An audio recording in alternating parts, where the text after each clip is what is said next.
জাতীয় নির্বাচনের পথে কেউ বাধা দিলে জনগণ রুখে দেবে বলছে বিএনপি। ইসি রোডম্যাপে নির্বাচনের দিনক্ষণ স্পষ্ট করার আহ্বান। জনগণের ক্ষমতায়নে গণপরিষদ নির্বাচনের দাবি এনসিপির। জাতীয় নির্বাচনে যেন ফ্যাসিবাদী কাঠামো পুনর্বাসন না হয় সতর্ক থাকার আহ্বান। পিআর পদ্ধতিতে নির্বাচন চায় জনগণ বলছে জামায়াত। লেভেল প্লেইং ফিল্ড থাকলে ভোটে অংশ নেওয়ার ঘোষণা জাতীয় পার্টি একাংশে। পাহাড়ে বেড়ে চলেছে চাঁদাবাজি, টাকার অঙ্কে বছরে প্রায় 700 কোটি। 4টি সংগঠনের অভ্যন্তরীণ কোন্দলে এক বছরে নিহত 45 জন। সেনাবাহিনী যখন চলে যাবে তখন তো আমি অসহায় হয়ে পড়ি, তখন আমার বাধ্য হয়ে আমার ছাড়া দিতে হয়। পর্যাপ্ত ড্রেনেজ ব্যবস্থা না থাকা সহ অপরিকল্পিত নগরায়নে অল্প বৃষ্টিতেই সাভারে জলাবদ্ধতা। প্রশাসন আশ্বাস দিলেও মিলছে না সমাধান। মেইন সমস্যা হচ্ছে ড্রেনেজ সমস্যা। এই যে 2 বছর আগে ড্রেন করছে, এই ড্রেনের প্রত্যেকটা স্ল্যাব ভাঙ্গিয়া পড়ে যেতে, গাড়ি পর্যন্ত পড়ে যায়, রাস্তায় পড়ে যেতেছি। এই ড্রেনই 3-4 জনকে রাখা ভাঙ্গে। চিকিৎসক সংকটে খুঁড়িয়ে চলছে বান্দরবানের নাইক্ষ্যংচরী স্বাস্থ্য কমপ্লেক্স। মেলে না প্রয়োজনীয় ঔষধ, রোগ নির্ণয়ে নেই পর্যাপ্ত সুযোগ সুবিধা। এবং ট্রাম্প পুতিন বৈঠক নিয়ে বিশ্বজুড়ে নানা প্রতিক্রিয়া। রাশিয়ার বিজয় দেখছে কেউ কেউ, শান্তি প্রতিষ্ঠায় আশাবাদী ভারত, যুক্তরাজ্য সহ অনেক দেশ। দেখছিলেন শিরোনাম সংবাদ সকালের সঙ্গে আছি আমি স্নিগ্ধা খান। এবার বিস্তারিত। নির্বাচনের পথে যারাই বাধা দেবে জনগণ তাদের বিরুদ্ধে রুখে দাঁড়াবে বলে মন্তব্য করেছেন বিএনপির স্থায়ী কমিটির সদস্য সালাউদ্দিন আহমেদ। ফ্যাসিবাদ বিরোধী শক্তিকে জাতীয় শক্তিতে পরিণত করার তাগিদও দিয়েছেন তিনি। এদিকে রোডম্যাপ ঘোষণা করে নির্বাচনের দিনক্ষণের বিষয়টি ইসি স্পষ্ট করবে এমন প্রত্যাশা দলটির স্থায়ী কমিটির আরেক সদস্য ডক্টর আব্দুল মঈন খানের। সাইফুল রিপনের প্রতিবেদন। বিএনপি চেয়ারপারসন খালেদা জিয়ার 81তম জন্মদিন উপলক্ষে নয়াপল্টনে দলের কেন্দ্রীয় কার্যালয়ের নিচতলায় তার সুস্থতা ও দীর্ঘায়ু কামনায় দোয়া মাহফিলের আয়োজন করে জাতীয়তাবাদী যুবদল। পতিত আওয়ামী লীগ সরকার খালেদা জিয়াকে কারাবন্দী রেখে মেরে ফেলার চেষ্টা করলেও তিনি কারো সাথে আপোষ করেনি উল্লেখ করে নেতারা বলেন, যে কোনো ষড়যন্ত্র ঐক্যবদ্ধভাবে মোকাবেলা করতে হবে। নির্বাচনকে বানচাল করার জন্য আমাদের দেশের কয়েকটি রাজনৈতিক দল মিলে আন্তর্জাতিকভাবে আজকে নতুন করে চক্রান্ত করছে, ষড়যন্ত্র করছে। নির্বাচনকে যারা বাধাগ্রস্তের চেষ্টা করছে তাদের উদ্দেশ্যে হুঁশিয়ারি দেন বিএনপির স্থায়ী কমিটির সদস্য সালাউদ্দিন আহমদ। বাংলাদেশের মানুষ গণতন্ত্রের জন্য, ভোটাধিকার প্রয়োগের জন্য তারা সংকল্পবদ্ধ। এর বিপক্ষে যারাই দিবে নিয়ে কোনো ধরনের বক্তব্য, যারাই বিভিন্ন রকমের কুযুক্তি উত্থাপন করে গণতন্ত্রের এই যাত্রাপথকে কণ্ঠকাত্তীর্ণ করতে চাইবে, তাদের বিরুদ্ধে বাংলাদেশের জনগণ রুখে দাঁড়াবে। এদিকে জাতীয় প্রেস ক্লাবে জুলাই আগস্ট গণ অভ্যুত্থান ও ফ্যাসিবাদ পতনের বর্ষপূর্তি উপলক্ষে অভ্যুত্থানের শহীদ ও আহত পরিবারের স্বজনদের হাতে আর্থিক সহায়তা তুলে দেন বিএনপির স্থায়ী কমিটির সদস্য আব্দুল মঈন খান।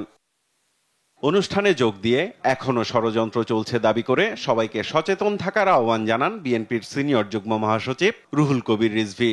শেখ হাসিনার পালিয়ে গেলেও তার ভূত, তার আত্মারা আবার নতুন করে নতুন কায়দায়, নতুন চেতনায় তারাই তো আবার ভর করেছে। এইটার জন্য তো ছেলেরা জীবন দেয়নি। আমরা সেই গণতন্ত্র চেয়েছি যে গণতন্ত্রে প্রকৃত এদেশের ভোটাররা ভোট দিয়ে যাকে ইচ্ছা তাকে রাষ্ট্র ক্ষমতায় বসাবে। পরে প্রধান অতিথির বক্তব্যে নির্বাচন নিয়ে কথা বলেন ডক্টর আব্দুল মঈন খান। আগামী ফেব্রুয়ারিতে ইনশাআল্লাহ রমজানের আগে তারা নির্বাচনের দিনক্ষণ তারা উল্লেখ করেছে, যেটা পরবর্তীতে আমরা আশা করছি নির্বাচন কমিশন নির্বাচন শিডিউলের মাধ্যমে নির্দিষ্ট করে দেবে। সাইফুল রিপন, দেশ টিভি, ঢাকা। জাতিকে শোষণের হাত থেকে মুক্তি দিতে গণপরিষদ নির্বাচনের বিকল্প নেই বলে দাবি করেছে এনসিপি। শনিবার বাংলা মোটরে এনসিপির অস্থায়ী কেন্দ্রীয় কার্যালয়ে জুলাই সনদ বাস্তবায়নে গণপরিষদ নির্বাচন বিষয়ক আলোচনা সভায় নেতারা এই কথা বলেন। দাবি তোলেন নতুন সংবিধান প্রণয়নের। মোহাম্মদ আলাউদ্দিনের রিপোর্ট, জানাচ্ছেন নাইম আফসান। দেশে ফ্যাসিবাদ পতনের পর থেকেই জুলাই সনদ, গণপরিষদ নির্বাচন ও নতুন সংবিধান প্রণয়নের দাবি তুলেছে জাতীয় নাগরিক পার্টি এনসিপি। এরই অংশ হিসেবে শনিবার বাংলা মোটরে দলটির অস্থায়ী কেন্দ্রীয় কার্যালয়ে জুলাই সনদ বাস্তবায়নে গণপরিষদ নির্বাচন বিষয়ক আলোচনার আয়োজন করে দলটি। সংবিধানের মৌলিক সংস্কারের প্রস্তাব। এ সময় ৭২-এর সংবিধান জনগণকে শোষণের সংবিধান উল্লেখ করে বক্তারা বলেন, জনগণের ক্ষমতার প্রতিফলন ঘটাতে নতুন সংবিধান প্রণয়ন করতে হবে। গণপরিষদের আলোচনা, এই আলোচনা জনগণের মধ্য দিয়ে আমরা একটি নতুন সংবিধান বানাবো। বাংলাদেশ একটা সাংবিধানিক পরিবর্তনের মুখে দাঁড়িয়ে গেছে এখন এই মুহূর্তে, মানে জুলাই সনদ বাস্তবায়ন যে পদ্ধতিতেই হোক না কেন, বাংলাদেশ একটা নতুন সাংবিধানিক বন্দোবস্তের দিকে যাচ্ছে, প্রবেশ করতে যাচ্ছে। এ সময় দলটির সদস্য সচিব আক্তার হোসেন বলেন, নতুন রাজনৈতিক বন্দোবস্ত বাস্তবায়ন না হলে রাজপথে নামতে বাধ্য হবে এনসিপি। যদি নিয়মতান্ত্রিক আলোচনার মধ্য দিয়ে, যদি টেবিলের আলোচনার মধ্য দিয়ে বাংলাদেশের শাসনতান্ত্রিক পরিবর্তন করা সম্ভব না হয়, নতুন সংবিধানকে বাধাগ্রস্ত করা হয়, আমরা কিন্তু রাজপথের মানুষ রাজপথে ফিরে যেতে আমাদের 1 সেকেন্ড সময় লাগবে না। আর এনসিপি আসন বন্টনের রাজনীতিতে বিশ্বাস করে না বলে মন্তব্য করেন দক্ষিণাঞ্চলের মুখ্য সংগঠক হাসনাত আব্দুল্লাহ। আমাদেরকে অবশ্যই একটা নতুন সংবিধান দিতে হবে। আর যারা প্রতিষ্ঠিত, যারা মনে করতেছে যে আমাদেরকে বাইনারি রাজনীতির বাইরে নতুন রাজনৈতিক দলের উত্থান হইতে দিবে না, আমরা আপনাদেরকে বলতে চাই, আসন দিয়ে আপনি আমাদেরকে কিনতে পারবেন না। আসন দিয়ে কিনা সম্ভব না, আমরা বিক্রি হইতে আসে নাই। আসন্ন জাতীয় নির্বাচন যেন ফ্যাসিবাদী কাঠামো পুনর্বাসনের সুযোগ তৈরি না করে সে ব্যাপারে সতর্ক থাকারও আহ্বান জানান বক্তারা। সরকার ব্যবস্থা তারা প্রণয়ন করবে। নাইম আফসান, দেশ টিভি, ঢাকা। আগামী সংসদ নির্বাচন পিআর পদ্ধতিতে অনুষ্ঠিত হবে এবং দেশের জনগণ তা গ্রহণ করবে বলে মন্তব্য করেছেন জামায়াতের সেক্রেটারি জেনারেল অধ্যাপক মিয়া গোলাম পরোয়ার। শনিবার নড়াইল জেলা জামায়াতের লিডারশিপ প্রশিক্ষণ উদ্বোধন অনুষ্ঠানে এই কথা বলেন তিনি। জানান, পিআর পদ্ধতি নতুন নয়, বিশ্বে যতগুলো নির্বাচন পদ্ধতি আছে তার মধ্যে পিআর সবচেয়ে গ্রহণযোগ্য ও নিরপেক্ষ। তাই জামায়াতে ইসলামী এই পদ্ধতি চাইছে। এটি 91টি দেশে চালু আছে বলেও জানান তিনি।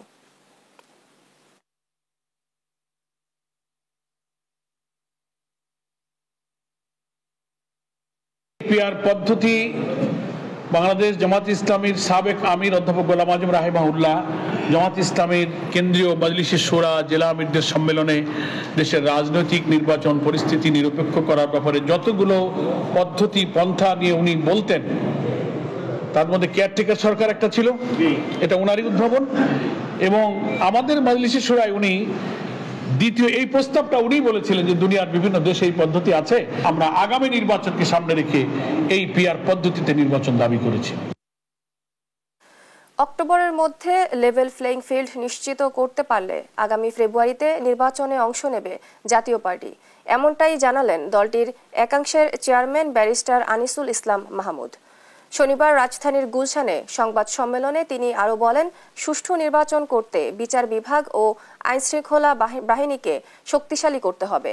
এই সময় গণমাধ্যমের স্বাধীনতা নিশ্চিতের মাধ্যমে গণতন্ত্রকে শক্তিশালী করার কথাও জানান আনিসুল ইসলাম মাহমুদ। আর জাতীয় পার্টির সার্বিক পরিস্থিতি নিয়ে দলের সাবেক মহাসচিব মজিবুল হক চুন্নু বলেন, গণতন্ত্র অনুযায়ী নতুন কাউন্সিল হয়েছে, তাই বেআইনিভাবে দলটির পার্টি অফিস ব্যবহার করায় জিএম কাদেরকে দ্রুতই লিগ্যাল নোটিশ দেওয়া হবে। আপনারা একদিকে বিচার বিভাগকে শক্তিশালী করেন এবং সেখানে যেন কোনো অন্যায় না হয়, কোনো একপেশী ভাবে যেন বিচার না হয়, সেটা নিশ্চিত করতে হবে। মিডিয়া শক্তিশালী না হলে এই দেশে গণতন্ত্র প্রতিষ্ঠিত কোনোদিন হবে না।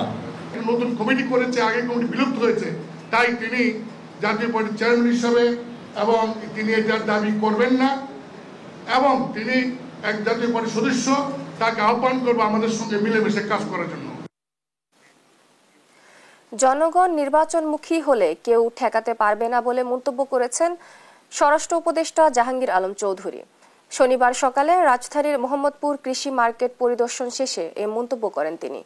জানান, প্রধান উপদেষ্টা ডক্টর মোহাম্মদ ইউনূসের ঘোষিত সময়েই নির্বাচন হবে, দেশে কোনো চাঁদাবাজের ঠাঁই হবে না বলেও হুঁশিয়ারি দেন তিনি। আরও জানাচ্ছেন ফাহিম ইউসুফ।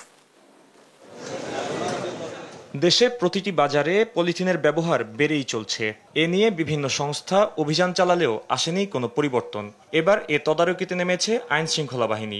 তারই ধারাবাহিকতায় রাজধানীর মোহাম্মদপুরের কৃষি বাজারে নিষিদ্ধ পলিথিনের উৎপাদন, পরিবহন ও বিপণন রোধ এবং জনসচেতনতা বাড়াতে কার্যক্রম পরিচালনা করেছে র্যাব। এতে অংশ নেন স্বরাষ্ট্র উপদেষ্টা জাহাঙ্গীর আলম চৌধুরী।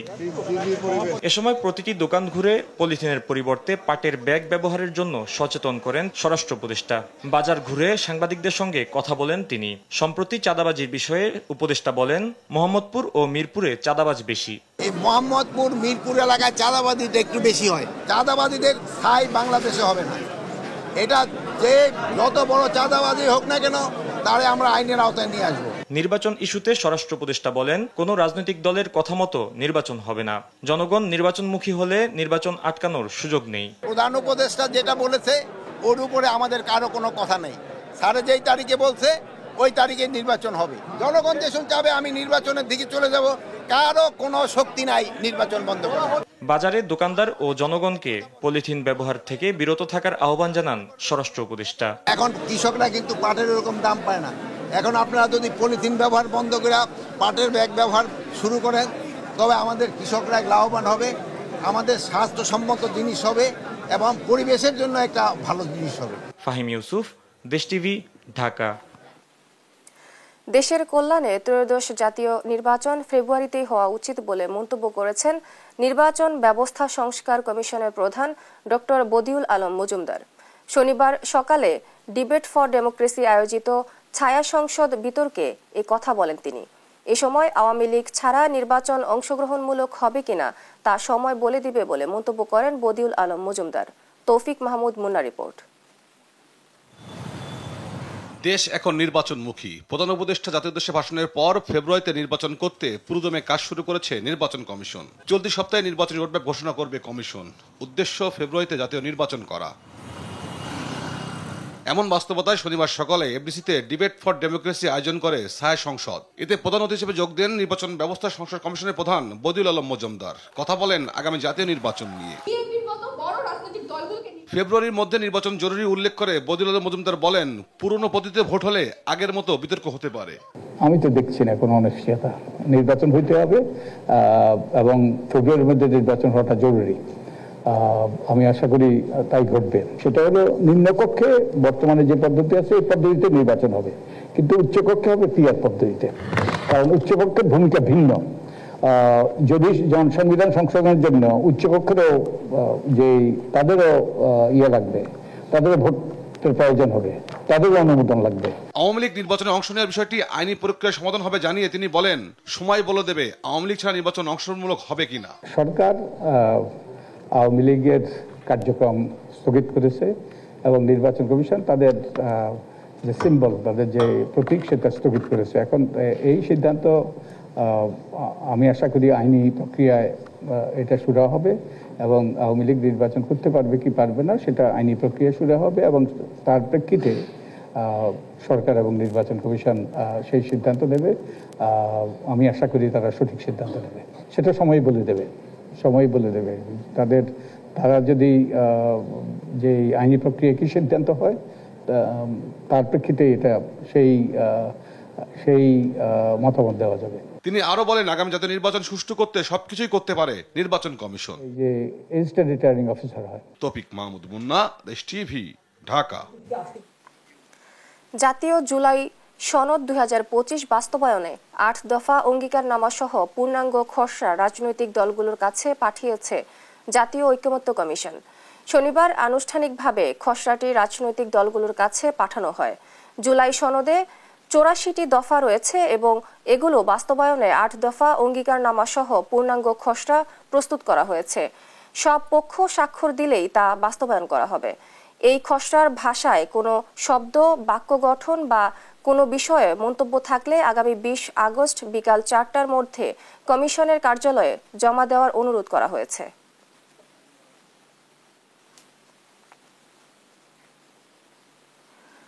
সংস্কৃতি উপদেষ্টা মোস্তফা সরোয়ার ফারুকীর শারীরিক অবস্থা শঙ্কামুক্ত বলে জানিয়েছেন স্বাস্থ্য অধিদপ্তরের মহাপরিচালক অধ্যাপক ডক্টর মোহাম্মদ আবু জাফর। শনিবার মধ্যরাতে রাজধানীর পান্থপথে স্কয়ার হাসপাতালের সামনে সাংবাদিকদের এ কথা জানান তিনি। কক্সবাজারে সরকারি সফরে গিয়ে অসুস্থ হয়ে পড়ায় সংস্কৃতি বিষয়ক উপদেষ্টা মোহাম্মদ মুস্তফা সরওয়ার ফারুকীকে এয়ার অ্যাম্বুলেন্সে যোগে ঢাকায় নিয়ে আসা হয়। পরে হাসপাতালটির জরুরি বিভাগে তাকে চিকিৎসা দেওয়া হয়। প্রাথমিকভাবে কিছু পরীক্ষা নিরীক্ষায় ভালো রিপোর্ট এসেছে বলে জানান স্বাস্থ্যের ডিজি। বর্তমানে তিনি হাসপাতালে ভর্তি রয়েছেন। উপদেষ্টা ফারুকীর সর্বশেষ অবস্থা জানিয়ে তার স্ত্রী ও অভিনেত্রী নুসরাত ইমরোজ তিশা নিজের ভেরিফাইড ফেসবুক অ্যাকাউন্টে লিখেছেন, চিকিৎসকরা জানিয়েছেন আপাতত তিনি আশঙ্কামুক্ত। উনি কাজের লোডে ছিলেন, পানি শূন্যতা আছে, ওনার স্যালাইন চলছে। অন্য ইনভেস্টিগেশন ওনারা পাঠিয়েছেন, ইসিজি করা হয়েছে, তার হার্টের কোনো সমস্যা নাই। আশা করছি যে ইনশাল্লাহ উনি খুব দ্রুত আরোগ্য লাভ করবেন এবং খুব গুরুতর কোনো কিছু হয়েছে এটা প্রাথমিক পর্যায়ে ডাক্তাররা যা দেখেছেন, আমরা যেটা দেখলাম তাতে আমরা আশা করছি যে উনি শঙ্কামুক্ত ইনশাল্লাহ। 2026 সালের হজ যাত্রীদের বিমান ভাড়া গত বছর থেকে কমিয়ে 1,17,000 টাকা করার প্রস্তাব জানিয়েছে Hajj agencies association of Bangladesh HAAB. পাশাপাশি হজ যাত্রীদের দুর্ভোগ কমাতে সৌদি আরবের মোয়াল্লেমের মাধ্যমে বাড়ি ভাড়া ও কোরবানি বাধ্যতামূলক না করার আহ্বান জানানো হয় হাবের পক্ষ থেকে। ফজলে আদিত্যের রিপোর্ট। Hajj agency association of Bangladesh হাবের উদ্যোগে 2026 সালের হজ পালনে আগ্রহীদের নিবন্ধনে ভোগান্তি ও দালালদের হয়রানি কমাতে 3 দিনব্যাপী হজ ও ওমরা মেলা 2025 সমাপনী অনুষ্ঠানের মধ্য দিয়ে পদ্মা নামল। সমাপনী অনুষ্ঠানে হাবের সভাপতি ও মহাসচিব বলেন, 2026 সালের হজ যাত্রীদের বিমান ভাড়া 1,78,000 থেকে কমিয়ে 1,17,000 করার পাশাপাশি সৌদি আরবে বাধ্যতামূলক ক্যাটারিং সার্ভিস বাদ দিয়ে নিজস্ব ক্যাটারিং সার্ভিস চালু করা। একই সাথে সৌদি আরবের ব্যবস্থাপনার মাধ্যমে বাড়ি ভাড়া ও কোরবানি বাধ্যতামূলক না করার দাবি জানিয়েছেন হাব। আমরা শুরু করেছি আগে প্রথমত ঢাকা সিটি, কারণ যেহেতু মানুষ ঢাকা কেন্দ্রিক, আমরা ঢাকাতে শুরু করছি। ইনশাল্লাহ আমরা হাবে এগুলো নিয়ে আলোচনা করতেছি, কিভাবে আমরা বিভাগীয় পর্যায়ে করা যায় এটা নিয়ে আমরা চিন্তা ভাবনা করতেছি ইনশাল্লাহ। আপনারা জানেন যে 2026 সালে নতুন কিছু পদক্ষেপ সৌদি সরকার নিয়েছেন।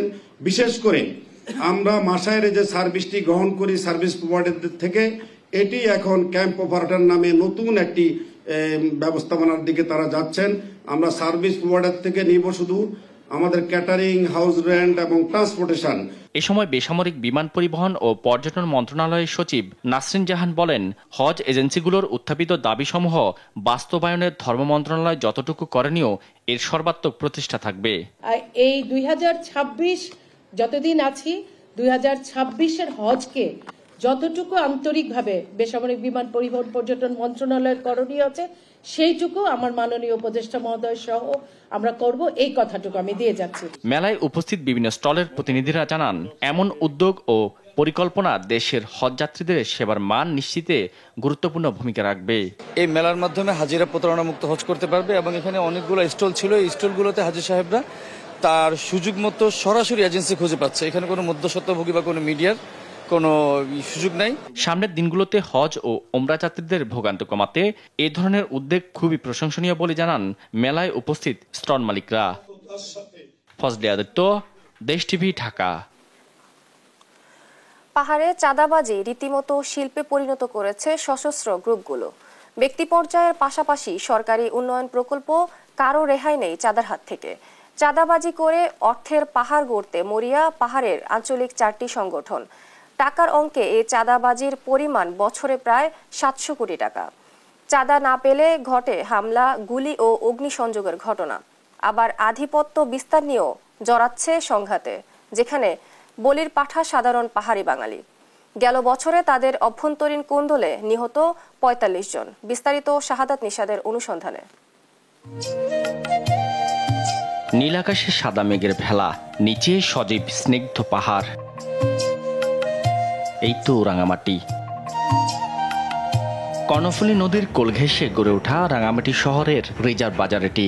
লঞ্চঘাট আর বাজার প্রতিদিনের কাকঢাকা ভোর স্থানীয়দের জন্য মোটেও প্রশান্তির নয়। এখানকার সকালটাই শুরু হয় চাঁদা দিয়ে, কাউকে দৈনিক ভিত্তিতে, আবার কাউকে দিতে হয় মাসিক চুক্তিতে। বড় ব্যবসায়ীদের চুক্তি বাৎসরিক হারে। শহরের সিএনজি অটোরিকশা চালকদেরও রাস্তায় চলতে দিতে হয় চাঁদা। পাহাড়ি এলাকায় যাতায়াতে মাসে গুনতে হয় 1200 টাকা। টোকেন না থাকলে গাড়ি আটকে রেখে 10 থেকে 15,000 টাকা জরিমানা আদায় করা হয়। আমাদের চাঁদা না দিলে হয়তো দেখা যায় অনেক সময় ড্রাইভারদেরকে নিয়ে গিয়ে মারধর করে। অটোরিকশা চালকদের সংগঠন বলছে, চাঁদা না দেয়ায় অপহরণের শিকারও হতে হয়েছে অনেককে। মানে অপহরণ হওয়ার পর ওর গাড়িও এখনো হদিশ নাই, ওকেও পাওয়া যাচ্ছে না। আজ পর্যন্ত মামলার অগ্রগতি কি সেটা আমরা জানি না। পাহাড়ি সশস্ত্র সংগঠনের চাঁদার হাত থেকে রক্ষা পায়নি মসজিদও। সম্প্রতি আসাম বস্তি এলাকায় উপজেলা মডার্ন মসজিদ নির্মাণের সময় অস্ত্রধারীরা এসে কাজ বন্ধ করে দেয় এবং 40 লাখ টাকা চাঁদা দাবি করে। পরে 25 লাখ টাকায় দফা রফা করে কাজ শুরু করে ঠিকাদার। বছরে প্রায় 45 লাখ টাকা চাঁদা দিয়ে মোবাইল ফোন টাওয়ারগুলো সচল রাখতে হয় কোম্পানিগুলোকে। চলতি বছর দ্বিগুণ চাঁদা দাবি করেছে সশস্ত্র সংগঠনগুলো। তাতে অস্বীকৃতি জানানোয় খাগড়াছড়ি ও রাঙামাটিতে 24টি টাওয়ার ভেঙে ফেলে দেয় সশস্ত্র বাহিনীগুলো। গোয়েন্দা তথ্য বলছে, কয়েকটি ভাগে চাঁদা দিতে হয় পাহাড়ি সশস্ত্র বাহিনীদের, যার মধ্যে রয়েছে সাধারণ চাঁদা, যেখানে প্রতিটি পরিবারকে বসবাসের জন্য দিতে হয় 400 থেকে 500 টাকা। ছোট দোকানদারকে গুনতে হয় 4000, আর মোবাইল ফোন টাওয়ারের জন্য দিতে হয় 2.5 লাখ টাকা। বাজারে কেউ এক ছড়া কলা বিক্রি করলে দিতে হয় 30 টাকা, আর বাগানের মালিক হলে 8 থেকে 10,000 টাকা। যানবাহন চলাচলের লাইসেন্সের চেয়ে জরুরি চাঁদার রিসিট। চাঁদার হাত থেকে রেহাই নেই সরকারি প্রকল্পের ঠিকাদারদেরও। প্রতিটি প্রকল্পে 8 থেকে 10% দিতে হয় চাঁদা। শুধু ব্যবসা করলেই নয়, গ্রামের সালিশেও চাঁদা দিতে হয় পাহাড়ি সশস্ত্র গোষ্ঠীকে। এভাবে বছরে 700 কোটি টাকা চাঁদায় আদায় করছে পাহাড়ের সক্রিয় 4টি সশস্ত্র সংগঠন, ইউপিডিএফ ডেমোক্রেটিক, জেএসএস ও জেএসএস সংস্কার। নতুন আতঙ্ক হয়ে দেখা দিয়েছে কেএনএফ। এমন চাঁদাবাজিতে শুধু বাঙালি নয়, পাহাড়ি ক্ষুদ্র নৃগোষ্ঠীর মানুষও অতিষ্ঠ। সেনাবাহিনী যখন চলে যাবে তখন তো আমি অসহায় হয়ে পড়ি, তখন আমার বাধ্য হয়ে আমার সাড়া দিতে হয়। সাড়া দিলে তো এখানে আমি থাকতে পারবো না। চাঁদার জন্য আধিপত্য বিস্তারে মুখোমুখি পাহাড়ি সংগঠনগুলো। তাদের মধ্যে রক্তক্ষয়ী সংঘাতে হুমকির মুখে সাধারণ মানুষের জীবনযাত্রা। আধিপত্য বিস্তারকে কেন্দ্র করে গেল 1 বছরে ইউপিডিএফ এর সঙ্গে জেএসএস এর সংঘাতে প্রাণ হারায় 42 উপজাতি ও 3 বাঙালি। আহত হয় 57 জন, যাদের বেশিরভাগ নিরীহ বাঙালি। সাবেক এক ইউপিডিএফ সদস্য জানান, চাঁদা না দিলে এখানে কেউই কোনো কিছু করতে পারবে না। সবসময় চাঁদা দিতে হবে, বাৎসরিক বলেন, ব্যবসা করলে দিতে হবে, আর গাড়ি সারালেও দিতে হবে। আমি যতগুলো অস্ত্র ওখানে দেখছিলাম, আর বাংলা সেনাবাহিনীর ভিতরে ওই রকম অস্ত্রই নাই আসলে। রাঙামাটি জেলা প্রশাসক দেশ টিভিকে জানান, পাহাড়ের সশস্ত্র সংগঠনগুলোর চাঁদাবাজি নতুন নয়, তবে তা শক্ত হাতে দমনের কাজ করছে সরকার। কিছু সন্ত্রাসী গ্রুপের তৎপরতা বেড়েছে মর্মে আমরা বিভিন্ন জায়গা থেকে তথ্য পাচ্ছি। তবে আমাদের নিরাপত্তা বাহিনী সহ সকলের সমন্বিত প্রচেষ্টার কারণে সেটা জেলার আইনশৃঙ্খলা পরিস্থিতিকে নেগেটিভলি খুব বেশি এফেক্ট করতে পারেনি। একই সঙ্গে পাহাড়ি বাঙালি সংঘাত দূর করে দেশের স্বার্থে সরকার কাজ করছে বলেও জানান জেলা প্রশাসক। অপরূপ সৌন্দর্যে ঘেরা এই রাঙামাটি পর্যটকদের হৃদয় ছুলেও স্থানীয় বাসিন্দাদের মন বিষাদে ভরা। এখানে অবাধ চাঁদাবাজির বিস্তরে অনেকটাই অতিষ্ঠ হয়ে পড়েছে জনজীবন। তাই তো স্থানীয় পাহাড়ি বাঙালিদের দাবি, অচিরেই সরকারের নজর পড়বে এই রাঙামাটির দিকে। সাদাত নিশাদ, দেশ টিভি, রাঙামাটি। অপরিকল্পিত নগরায়ন এবং পর্যাপ্ত ড্রেনেজ ব্যবস্থা না থাকার কারণে অল্প বৃষ্টিতেই তলিয়ে যায় সাভারের পাড়া মহল্লা ও সড়ক মহাসড়ক। প্রতি বছরেই বর্ষা মৌসুমে চরম ভোগান্তির শিকার হন এ শিল্পাঞ্চলের বসবাসকারীরা। উপজেলা প্রশাসনের দাবি, দুর্ভোগ কমাতে নেওয়া হচ্ছে কার্যকরী পদক্ষেপ। দেওয়ান ইমনের রিপোর্ট। এই চিত্র পৌরসভার 1 নং ওয়ার্ডের পূর্ব জামসিং এলাকার। কয়েকদিনের টানা বর্ষণে তলিয়ে গেছে এখানকার অর্ধশতাধিক বসতবাড়ি। নষ্ট হয়ে গেছে বসবাসরত পরিবারগুলোর ব্যবহৃত সব ধরনের মালামাল। এমন পরিস্থিতিতে পরিবার পরিজন নিয়ে চরম দুশ্চিন্তায় দিন পার করছেন বাসিন্দারা। শুধু পূর্ব জামসিং এলাকায় নয়, দেশের প্রথম সারির পৌরসভা হওয়া সত্ত্বেও অপরিকল্পিত নগরায়ন ও পর্যাপ্ত ড্রেনেজ ব্যবস্থা না থাকায় অল্প বৃষ্টিতেই তলিয়ে যায় বিভিন্ন পাড়া মহল্লা ও রাস্তাঘাট। এতে বছরের পর বছর দুর্ভোগ পোহাচ্ছে স্থানীয়রা। আমার মতন কেমন কেউ ডুবে নাকি? আমি যে চাইরানার জিনিস বাইর করতে পারি নাই, আমার ডাইলে চাউলে আমি কিচ্ছু বাইর করতে পারি নাই বাবা। পানি আমরা 40টা ফ্যামিলি পানি চলে ঘরে বাড়ি, দেখো পোলা পানি আছে, কারো ছেলে মেয়ে আছে, কারো ছোট বাচ্চা আছে, থাকতে পারে না, হাফি গুফি দিন ঘরের মাধ্যমে। আমরা খুব অসহায় আছি, বাথরুমে যেতে পারি না, খাইতে পারি না, বাজার করতে পারি না, কোনো কিছুই করতে পারতাছি না আমরা। পৌরসভার বাহিরেও একই দশা। গেল কয়েক বছর ধরে জলাবদ্ধতায় অচল অবস্থা উপজেলার তেঁতুলঝরা ইউনিয়নের রাজফুলবাড়িয়া এলাকার। সড়ক দীর্ঘদিন জলাবদ্ধ থাকায় এই অঞ্চলের বেশিরভাগ ব্যবসা প্রতিষ্ঠান ও বাসাবাড়ি ভাড়াটিয়া শূন্য হয়ে পড়েছে। স্থানীয়দের অভিযোগ, বছরের পর বছর এই সমস্যা চললেও দেখার কেউ নেই। মানুষ অফিসে যাবার পায় না, কোনো কাজকর্ম করবার পায় না, এই জন্য অনেক সমস্যা হইতেছে।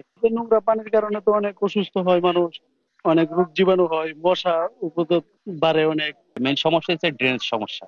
এই যে 2 বছর আগে ড্রেন করছে, এই ড্রেনের প্রত্যেকটা স্ল্যাব ভাঙিয়া পড়ে যেতে, গাড়ি পর্যন্ত পড়ে যায়। এই যে 4000 টাকা ভাড়া দেই, দোকানদারি করতে পারি না, মাস গেলে তো আমাকে ভাড়া দিতে হয়। রাস্তায় পড়ে যেতেছি, এই ডেইলি 3-4 জন করে আসবা ভাঙে।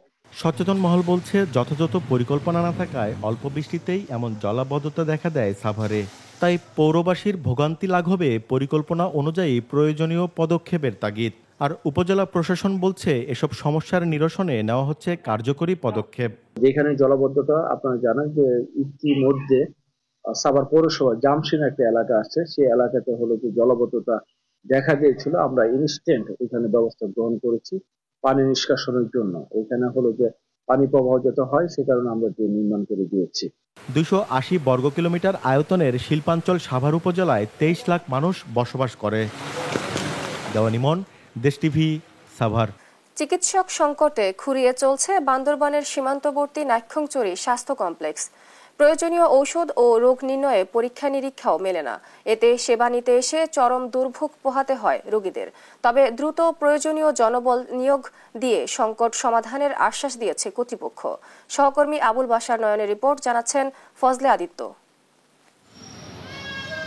বান্দরবানের সীমান্তবর্তী উপজেলা নাইক্ষ্যংছড়ি স্বাস্থ্য কমপ্লেক্সে সেবা নিতে আসা রোগীদের এমন উপচে পড়া ভিড়। শিশুদের কোলে নিয়ে অনেকেই বসে আছেন চিকিৎসকের আশায়। কেউ আবার দীর্ঘ অপেক্ষার পর চিকিৎসার নামে একটি প্রেসক্রিপশন পেলেও অধিকাংশ ওষুধ মিলছে না, ফলে ভোগান্তি পোহাতে হয় রোগীদের। ওষুধ ন দে, অল্প করে 2-3 ওষুধ দেয়, আগে বেগি বাইরে তো কিনি কথা লেখি দিচ্ছে, আর তো টিয়া হচ্ছে না, যারা কিনি হয় না, আর বেকিন বাইরে থেকে কিনতে হয়ে যায় ওষুধ, দামি ওষুধ না দে, আর গরিব মানুষ আর কিনে না হয়। স্থানীয় বাসিন্দাদের অভিযোগ করেন, হাসপাতালটির পরিবেশ নোংরা, এমনকি দায়িত্বে চরম অবহেলা করেন চিকিৎসক ও নার্সরা। মূলত বলতে গেলে আমরা নাকি হাসপাতালে ভালো মানুষ যদি যাই, ওনারাও রোগী হয়ে যায়। বলতে গেলে এখানে ডাক্তারই নাই, ডাক্তার চিকিৎসা করছেন নার্সরাই। এখানে ওষুধও পর্যাপ্ত পরিমাণ ওষুধও নেই, বেডশিট নাই, মশারি নাই, বাথরুমের অবস্থা খুব খারাপ। হাসপাতালে বর্তমান অবস্থা হচ্ছে আপনার অপরিষ্কার, অপরিচ্ছন্নতা, বিভিন্ন ধরনের গন্ধটা হাসপাতাল থেকে। স্বাস্থ্য কমপ্লেক্সটিতে চিকিৎসকের 12টি পদের মধ্যে কর্মরত রয়েছেন মাত্র 4 জন। সংকটের কথা স্বীকার করলেও সাধ্যমতো রোগীদের চিকিৎসা দেওয়ার কথা জানান এই চিকিৎসক। আমরা এখন আছি হচ্ছে ইউচেকু ছাড়া হচ্ছে 2 জন, ইউচেকু সহ হচ্ছে আমরা 3 জন ডাক্তার আছি। এই যে ডক্টর স্বল্পতার জন্য আমরা চেষ্টা করে যাচ্ছি চিকিৎসা সেবা দেওয়ার, তাও যদি আরো কিছু ডাক্তার আসতো আমাদের জন্য ভালো। সংকট সমাধান ও দায়িত্বে অবহেলাকারীদের বিরুদ্ধে ব্যবস্থা নেওয়ারও আশ্বাস দেন এই কর্মকর্তা। দায়িত্ব অবহেলা কিন্তু সেটা আমি দেখবো, সমস্যা নেই। দায়িত্ব অবহেলা হচ্ছে কিনা সেটা আমি দেখবো, আমি দেখবো। ডাক্তার নিয়োগ প্রক্রিয়া চলতেছে অলরেডি, একটা স্পেশাল বিসিএস দিয়ে সেটা ডিসেম্বরের আগে এটা এই সমস্যার সমাধান হবে না। ওষুধ এটা হচ্ছে যে বছরের শুরুতে এখনো পর্যন্ত ওষুধ যেগুলো যে আমাদের ঢাকার মেইন সেন্ট্রাল স্টোর থেকে যেগুলো আসার কথা, ওগুলো যখন আসবে তখন সব অ্যাভেলেবল হয়ে যাবে। দুর্গম অঞ্চলে মানুষের স্বাস্থ্যসেবা নিশ্চিতে দ্রুত চিকিৎসক নিয়োগ সহ প্রয়োজনীয় ব্যবস্থা দেখতে চান নাইক্ষ্যংছড়ির বাসী। নাইম আফসান, নিউজ ডেস্ক, দেশ টিভি। পাহাড়ি ঢল আর ভারী বর্ষণে মৌলভীবাজারের প্রাকৃতিক সৌন্দর্য মাধবকুণ্ড জলপ্রপাতের অভ্যন্তরীণ সড়কে দেখা দিয়েছে ফাটল। সঠিক পরিকল্পনা ও রক্ষণাবেক্ষণের অভাবে দেবে গেছে সড়কটির একাধিক স্থান। পর্যটকদের চলাচলের পথ হয়ে পড়েছে ঝুঁকিপূর্ণ। এ কারণে পর্যটকদের চলাফেরায় সতর্কতামূলক সাইনবোর্ড ঝুলিয়ে দিয়েছেন বন বিভাগ। সহকর্মী সালে এলাহি কুটির তথ্য ছবিতে বিস্তারিত জানাচ্ছেন শায়লা খান। মৌলভীবাজারের বড়লেখা উপজেলার মাধবকুণ্ড জলপ্রপাত দেশের অন্যতম পর্যটন কেন্দ্র। জলপ্রপাত পর্যটন কেন্দ্রে সারা বছর দেশি বিদেশি পর্যটকদের পদচারণায় মুখরিত থাকে। তবে পাহাড়ি ঢল ও ভারী বর্ষণে মাধবকুণ্ডের সড়কের কয়েকটি স্থান 2017 সালে দেবে যায়। ভেঙে যাওয়া অবকাঠামো বন বিভাগের অব্যবস্থাপনায় এখনো পুরোপুরি মেরামত করা হয়নি। সাম্প্রতিক সময়ে ভারী বর্ষণ আর পাহাড়ি ঢলে আবারও ওই সড়কটির কয়েকটি স্থানে ফাটল দেখা দিয়েছে ও নতুন করে দেবে গেছে। জলপ্রপাতের কুণ্ডে যাওয়ার মূল সিঁড়ির নিচের মাটি সরে গিয়ে পর্যটকদের চলাচলের পথ হয়ে উঠেছে অতি ঝুঁকিপূর্ণ। প্রাথমিকভাবে বালুর বস্তা ফেলে ফাটল ভরাট করা হচ্ছে। তবে ভাঙা রাস্তা ও নোংরা পরিবেশ এখন পর্যটকদের জন্য চরম ভোগান্তি হয়ে দাঁড়িয়েছে। খুবই ভালো লাগছে, কিন্তু এটার যে আশেপাশের যে পরিবেশটা এটা খুবই নোংরা এবং বাজে জিনিস। অনেক আগের ভেঙে গেছে, এই জায়গাটা একটু মেরামতের প্রয়োজন বলে মনে করি। আমি আসছি প্রথমবার মাধবকুণ্ডে, তো যদি এটা আসলে এরকম পরিবেশ থেকে যায় তাহলে হয়তোবা নেক্সট টাইম আসার মতো সেই মন মানসিকতাটা আর থাকবে না। সড়কটির বেহাল অবস্থার কারণে পর্যটকদের সংখ্যা অনেক কমে গেছে বলে জানান স্থানীয় ব্যবসায়ীরা। রাস্তাঘাটের সমস্যা, পর্যটক আসতে অসুবিধা হচ্ছে। আর যদি এগুলো পরিষ্কার থাকতো বা এখানে পর্যটকরাও আসতো, আমাদের এরকম মনে করেন ক্যামেরা এখানে চালাই আগে ইনকাম করতাম, এখন এগুলা হয় না। বন বিভাগ বলছে ভারী বর্ষণ ও পাহাড়ি ঢলের স্রোতে এই ভয়াবহ অবস্থার সৃষ্টি হয়েছে। প্রাথমিকভাবে বালির বস্তা দিয়ে মেরামতের চেষ্টা করা হয়েছে। পুরো বিষয়টি ঊর্ধ্বতন কর্তৃপক্ষকে জানানো হয়েছে। ব্যাপারটা অবহিত করেছি, আমি লিখিতভাবে এই রিপোর্ট দিয়েছি এবং 10টা স্টিল ছবি পাঠিয়েছি এবং স্থানীয় পর্যায়ে আমি ওখানে বালুর বস্তা ফেলে এবং 6টা সাইনবোর্ড টানিয়ে দিয়েছি সতর্কতামূলকভাবে, যাতে পর্যটকদের কোনো সমস্যা না হয়। ইকো পার্ক ও জলপ্রপাতের প্রাকৃতিক সৌন্দর্য ধরে রাখতে হলে জোড়াতালির কাজ নয়, সঠিক পরিকল্পনা ও রক্ষণাবেক্ষণ প্রয়োজন। তা না হলে মাধবকুণ্ডের মতো সম্ভাবনাময় পর্যটন কেন্দ্র হারাবে তার গৌরব। শায়লা খান, নিউজ ডেস্ক, দেশ টিভি।